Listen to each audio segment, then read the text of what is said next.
ಎಲ್ಲರಿಗೂ ನಮಸ್ಕಾರ. ನಾನು ನಿಮ್ಮ ವಿಷ್ಣು. ಮೀಡಿಯಾ ಮೈಂಡ್ಸ್ ನ್ಯೂಸ್ ಚಾನಲ್ಗೆ ನಿಮಗೆಲ್ಲ ಸ್ವಾಗತ.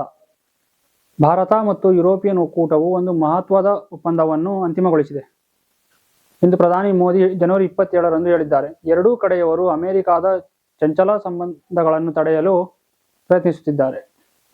ಸುಮಾರು 2 ದಶಕಗಳ ನಿರಂತರ ಮಾತುಕತೆಗಳ ನಂತರ ಈ ಒಪ್ಪಂದವನ್ನು ಭಾರತವು ವಿಶ್ವದ ಅತಿ ಹೆಚ್ಚು ಜನಸಂಖ್ಯೆ ಹೊಂದಿರುವ ತನ್ನ ವಿಶಾಲ ಮತ್ತು ಸುರಕ್ಷಿತ ಮಾರುಕಟ್ಟೆಯನ್ನು ತನ್ನ ಅತಿದೊಡ್ಡ ವ್ಯಾಪಾರ ಪಾಲುದಾರ 27 ರಾಷ್ಟ್ರಗಳ ಇಯುನೊಂದಿಗೆ ಮುಕ್ತ ವ್ಯಾಪಾರಕ್ಕೆ ತೆರೆಯಲು ದಾರಿ ಮಾಡಿಕೊಡುತ್ತದೆ.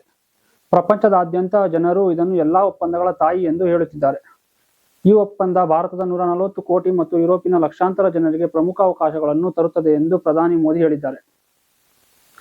ನವದೆಹಲಿಯಲ್ಲಿ ನಡೆಯಲಿರುವ ಭಾರತ ಮತ್ತು ಯುರೋಪಿಯನ್ ಒಕ್ಕೂಟದ ಶೃಂಗಸಭೆಯಲ್ಲಿ ಮೋದಿ ಮತ್ತು ಯುರೋಪಿಯನ್ ಆಯೋಗದ ಅಧ್ಯಕ್ಷೆ ಉರ್ಸುಲಾ ವಾನ್ ಡೇರ್ ಲೇಯನ್ ಅವರು ಒಪ್ಪಂದದ ವಿವರಗಳೊಂದಿಗೆ ಜಂಟಿ ಘೋಷಣೆ ಮಾಡುವ ನಿರೀಕ್ಷೆ ಇದೆ.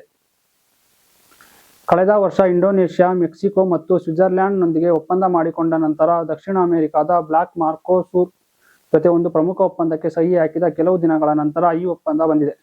ಅದೇ ಅವಧಿಯಲ್ಲಿ ನವದೆಹಲಿ ಬ್ರಿಟನ್, ನ್ಯೂಜಿಲೆಂಡ್ ಮತ್ತು ಒಮೆನ್ ಜೊತೆ ಒಪ್ಪಂದಗಳನ್ನು ಅಂತಿಮಗೊಳಿಸಿತು. ಈ ಒಪ್ಪಂದದ ಪ್ರಕಾರ 90%ಕ್ಕೂ ಹೆಚ್ಚು ಸರಕುಗಳ ಮೇಲಿನ ಆಮದು ಸುಂಕವನ್ನು ರದ್ದುಗೊಳಿಸಲಾಗಿದೆ.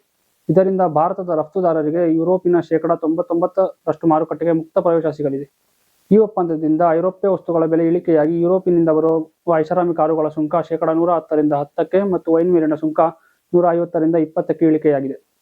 ಇದರ ಜೊತೆಗೆ ಭಾರತೀಯ ಐಟಿ ವೃತ್ತಿಪರರು ಮತ್ತು ಸುಂಕ ಕಾರ್ಮಿಕರಿಗೆ ಯುರೋಪಿನಲ್ಲಿ ಕೆಲಸ ಮಾಡಲು ವೀಸಾ ಮತ್ತು ಅವಕಾಶಗಳು ಸಿಗಲಿವೆ. ಈ ಒಪ್ಪಂದಗಳು ಭಾರತವನ್ನು ಜಾಗತಿಕ ಮಾರುಕಟ್ಟೆಯಲ್ಲಿ ದೊಡ್ಡ ಶಕ್ತಿಯಾಗಿ ಮಾಡಲಿದ್ದು, ಉತ್ಪಾದನಾ ವಲಯದಲ್ಲಿ ಕೋಟ್ಯಾಂತರ ಉದ್ಯೋಗಗಳನ್ನು ಸೃಷ್ಟಿಸುವ ನಿರೀಕ್ಷೆ ಇದೆ ಎಂದು ಹೇಳುತ್ತಾ ಈ ಕಾರ್ಯಕ್ರಮವನ್ನು ಇಲ್ಲಿಗೆ ಮುಗಿಸೋಣ. ಇದು ಮೀಡಿಯಾ ಮೈಂಡ್ಸ್ ನ್ಯೂಸ್ ಚಾನಲ್. ನಿಮ್ಮ ಸುದ್ದಿ. ನಾನು ನಿಮ್ಮ ವಿಷ್ಣು.